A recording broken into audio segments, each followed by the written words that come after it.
araw po sa inyo. Actually katanghali na. So palabas kami ni Mama Aya ngayon. Meron kaming pupuntahan. Si Yunachang naman saka si Kuya EG po ay nasa school ngayon. Sobrang lamig ngayon ng panahon, 9 degrees Celsius. Kaya naman naisip namin na tanghali na talaga kaming lumabas para medyo mainit-init yung panahon. Pero ganun pa rin, malamig pa rin. Kahit na tirik yung araw ngayon, ramdam pa rin yung ginaw kasi nga medyo mahangin. Ayan, si Mama Aya nandyan na rin sa labas. So dadalhin niya yung sasakyan niya kasi magkaan tayo, car wash, no? Matagal-tagal na rin kasi kami hindi nakapagpalinis ng sasakyan.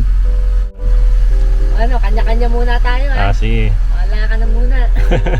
Matagal na rin kasi kami hindi nakapagpalinis ng sasakyan eh. Ikaw No? ilang taon? Hindi naman, mga 1 month din mahigit.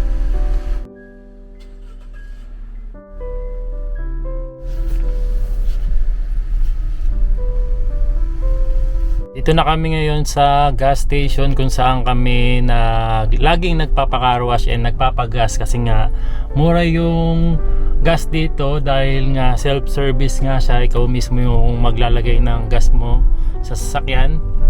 So si Mama Aya, nandun na rin siya sa kabila, pumesto na siya doon sa car wash station. Mauuna na siya magpapa-car wash kasi hindi naman siya magpapagas eh. Ako naman magpapagas muna ako bago ako magpa-car wash. Mamaya update ko rin kayo kung magkano yung gas ngayon.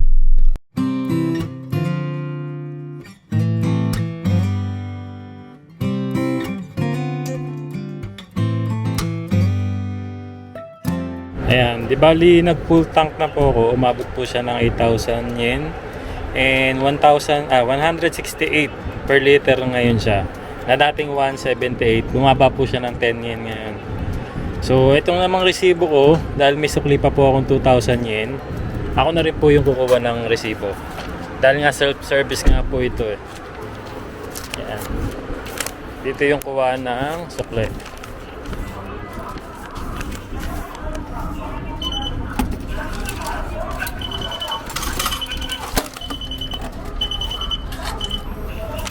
Tatapat lang po natin yung ating code, barcode. Yan. Supply natin 2,000 yun. Ayan, magpapalinis naman po ako ng sasakyan. Sunod na ako dun sa pinasukan ni Mama Aya.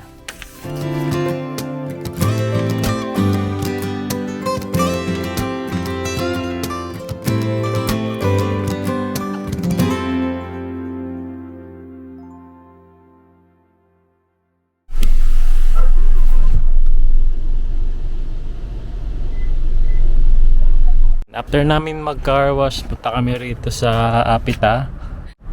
Dito na kami mananangalian ni Aya. Tanghalian na ba? Akala ko dinner na oras na. Alas 2:10 na pala. Tara. Breakfast, lunch and dinner. Pagsama-samayan natin yan ng tipid. Brunner. Yan, dito yan sa Apita.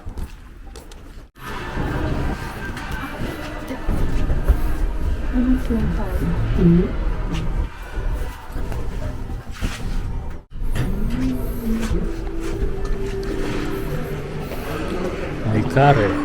Oh. Ay, mahal. Mahal.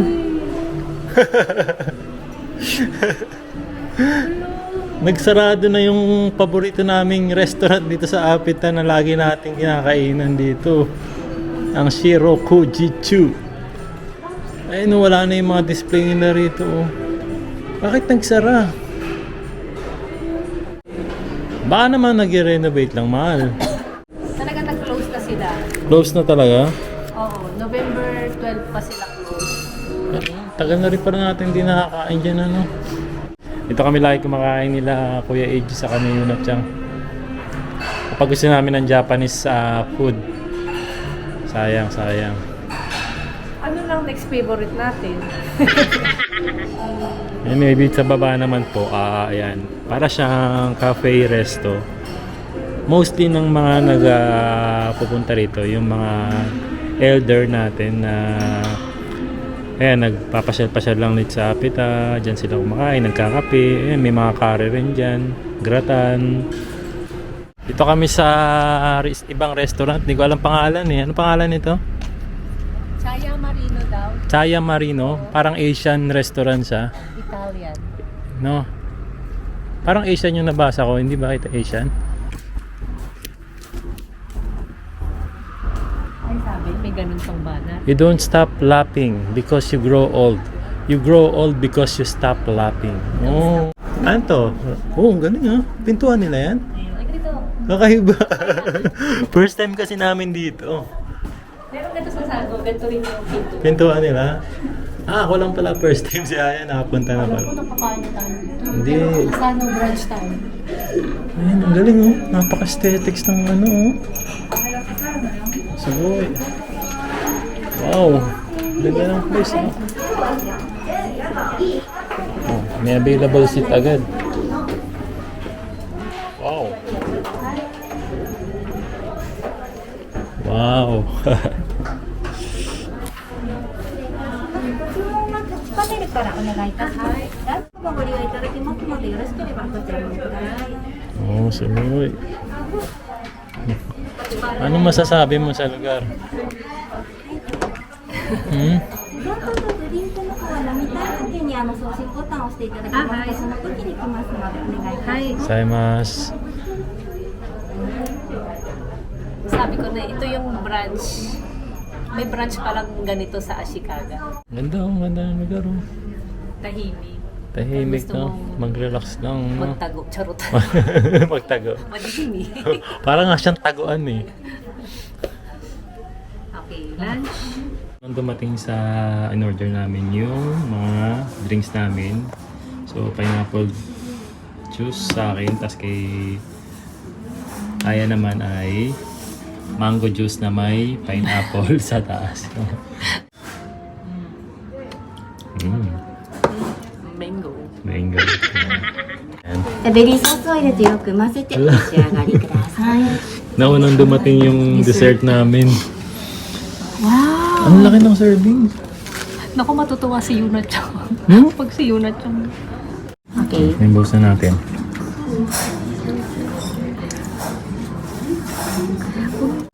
Blueberry, cheesecake, ice cream, strawberry, Strawberry mo kompleto. raspberry, and what do you call this? Oregano, janay. Basil. Basil ba yun? Nang hindi halo-halo. Ano yun natikman mo? Ice cream. Ice cream. Masarap. Ito yung cheesecake. Ayan. Ano natin ng ice cream na may, ayun oh. Wow. Hindi natikman mo na. Ay, sarap. Sarap. Ano mo? Sarap, masarap siya. Ayan, ito na yung isang order natin. 鉄板は熱いので、 Order kami ng isang ano nila, specialty nila nito. Na may buong talong. Bakit may buong talong? Naalala ko si Janja. Bakit? Nagprito ng talong ni Mama, di ba? Ah, Tapos, pagtingin ko, akala ko longganisa yung niluluto. Yung pala, talong na buo. pwede naman pala yun kasi dito may sweater rin. Di ba? And steak. Tikman din namin yung steak muna. Sige, mamaya na itong dessert. Nauna lang saan dumating. Hindi namin nasabi na after na lang ng ano. Yan.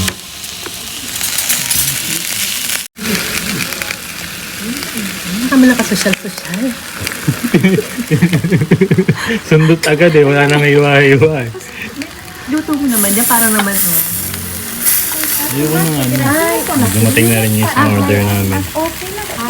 Arigatou gozaimasu. Wow. Ito yung isang order namin ay Mushroom, cream mushroom pasta, no? with So, puro mushroom siya. May cream. Kasama yung ano, ang dami naman. Ano to? panglaing nga tayo. Panglain. Grabe ba yan? Grabe.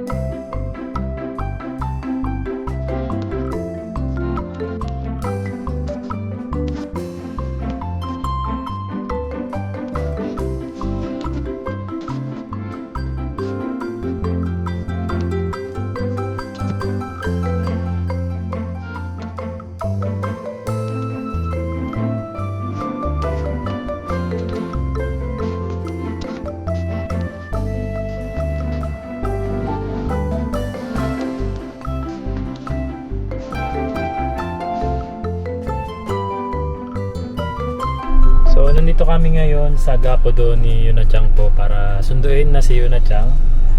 And oo nga pala, si Yunachang ay nag-change na, naglipat na ng ibang Gakudo. Na siya dun sa dating Gakudo niya. Ibali nandito na siya ngayon sa Gakudo na mas malapit po sa school. Totoo lang, mas gusto namin talaga dito po sana sa malapit na school para maglalakad na lang sila ng konti. Andito na nga sila sa Gakudo. Yung kasi pong dati niya, sinusundo pa sila ng sasakyan. Kasi nga medyo malayo. Yung talagang first choice namin, yung nilipatan niya ngayon. Hoy, Ano sure? dango mo siya yung. Parang surot. Danggumushi. Are, dango naru. Oo. Kuwate, maru-maru. Naru. Isite? Hora. Why? Yan yung mga nasa ano, di ba? Sa ihi. Nasa ihi? Yung ano, yung pag sa lupa. Nasa lupa. Kawaii de siya? Dito na nga kami ngayon sa bahay. Tapos bumili na lang kami. Nag-take out na lang kami ng sushi. Maguro. Para kay Yunachang, yung ikura, tamago, saka yung ebi mayo. Tapos yung kay Kuya Eiji naman, yung salmon saka maguro. Na, ang paborito ni Kuya Eiji. Wow. Yato kita. Sushi. Nanda? Sushi. Yatta. Kain ka na dyan.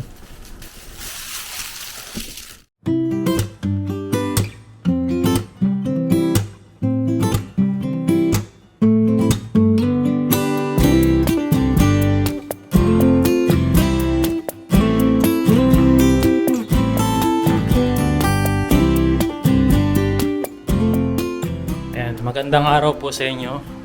Palabas po ako ngayon ng bahay. Di bali sila Mama Aya naman nakapasok na sa trabaho. Si Yunachang saka si Kuya Eiji nasa school na rin sila. Nakapasok na rin sila. So time check 9:07 AM. Ako naman po ay may pupuntahan akong isang pabrika kasi mag-a-apply na po ako ng bagong trabaho. Ayan, so di bali nandito na po ako sa parking area ng pabrikang ina-applyan ko. Naantay ko lang din kasi yung tantos ako, 9:20 na, 9:30 naman yung usapan namin. So, ayan, siguro ilan po sa inyo alam na rin yung dahilan kung bakit naghahanap ako ng bagong trabaho. Dahil nga dun sa dating trabaho ko, medyo nagkaroon ng problema yung ating mga paa. Nagkaroon ako ng plantar fasciitis na tinatawag. Which is tiniis ko lang din yun dahil kailangan ko rin talaga ng trabaho. And dahil may inaalok na bagong trabaho yung tantosya ko, dahil nga alam niya yung naging sitwasyon ko.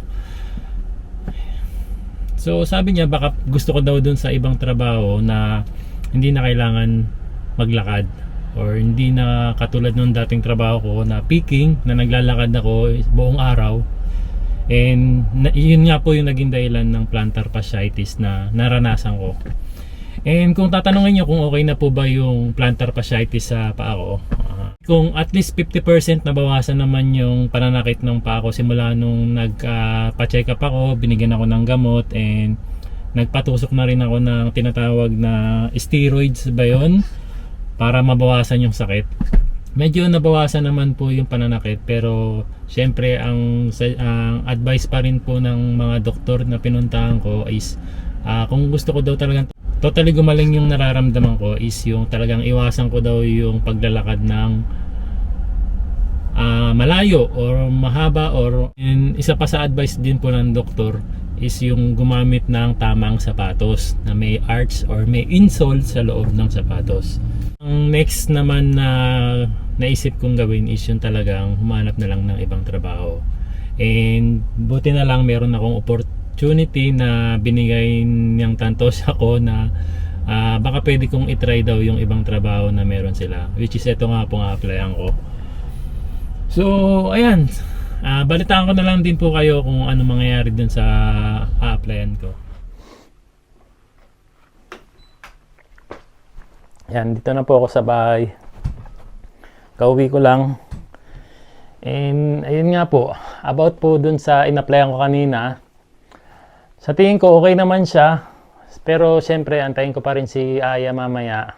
Gusto ko kasing hingin yung advice niya tungkol dun sa trabaho ko and dun sa time ng trabaho ko. Kasi nga syempre meron po kaming anak na inaasikaso sa umaga. Pag-uusapan namin ni Aya. Pero kung ako naman po yung tatanungin, okay naman ako sa trabaho kasi hindi naman talaga ako mapili sa trabaho. So, di bali, bago umuwi si Mama Aya, nag-request kasi siya sa akin na pagluto ko raw siya ng fried chicken, yung marinated chicken na binibenta natin. So, ayan, ipiprito na lang to kasi marinated chicken naman. Nilagyan na lang ng harina saka ng cornstarch para mas maging crispy to. And kung ikaw ay mahilig ka doon sa sikat na fried chicken sa Pilipinas, ang Jollibee, ito, malapit na malapit ang lasa niya. Hindi mo na kailangan umuwi ng Pilipinas para makatikim lang ng napakasarap na chicken na yun. Dahil nandito na yan sa Japan, maa-avail nyo lang dito yan sa J Pinoy Vlogs. Ayan, sa mga kababayan po natin na nandito mismo rin sa Japan, pwede nyo rin matry ito at available ito sa atin. Ang gagawin nyo lang po, i-message nyo lang po kami sa aming line app.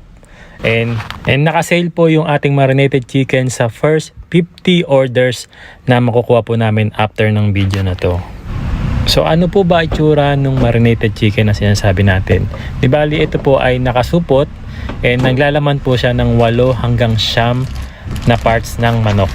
Yan, meron po siyang leg part, meron din naman po siyang wing part, meron din po siyang thigh part at meron din naman siyang yung pinakalaman ng manok po.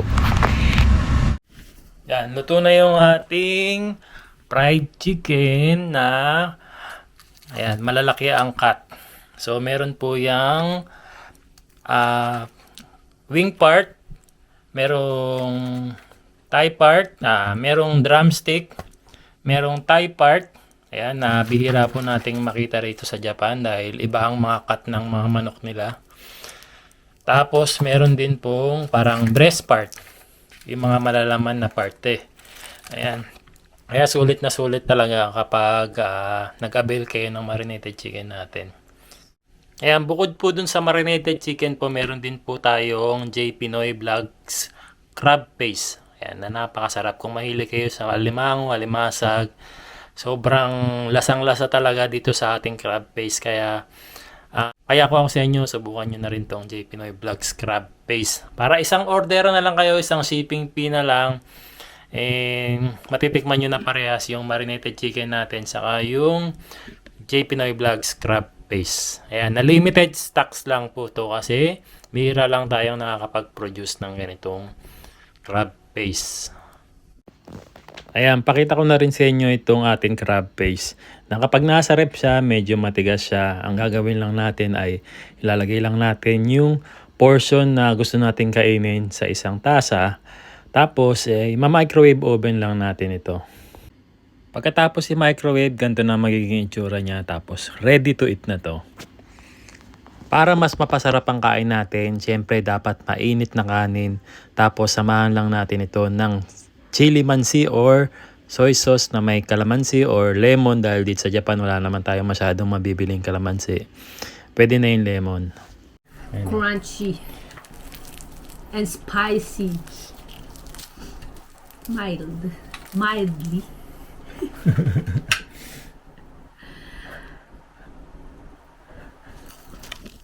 Biglang tumamis. Wala yung anghang. Siyempre, meron tayong crab paste. Ayan. Try natin. Na masarap isama sa kanin, no? Yes. Lalo na kung mainit yung kanin nyo. Grabe. You know.